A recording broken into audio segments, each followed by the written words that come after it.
अच्छा इशफाक साहब, कल जो चीफ जस्टिस साहब ने फैसला दिया इमूवेबल प्रॉपर्टी ऑनरशिप के ऑर्डिनेंस के ऊपर, क्या समझते हैं कि उस ऑर्डिनेंस के ऊपर दुरुस्त अमल नहीं हो रहा था जिस पर ये चीफ जस्टिस साहब ने फैसला लिया?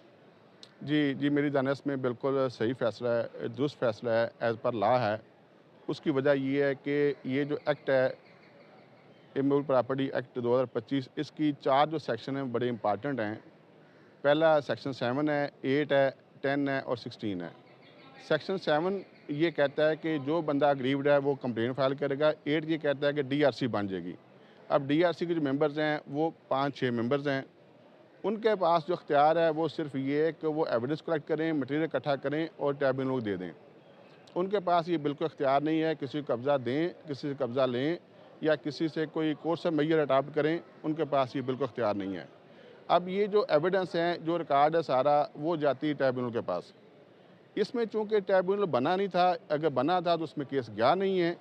और ये जो राइट है किसी को एविक्शन का या कब्ज़ा मुआवजा कराने का, ये डीआरसी का बिल्कुल नहीं है। ये इख्तियार है ट्रिब्यूनल का। ट्रिब्यूनल उस पे प्रॉपर प्रोसीडिंग करता है, उस पे एविडेंस कलेक्ट करता है और उसमें अगर समझता है कि जी किसी बंदे के साथ ग्रीव्ड है, उसके साथ ज़्यादती हुई है, तो उसको वो कब्ज़ा मुआवजा भी करवा सकता है और उसकी प्रॉपर्टी उसको हैंड ओवर कर सकता है।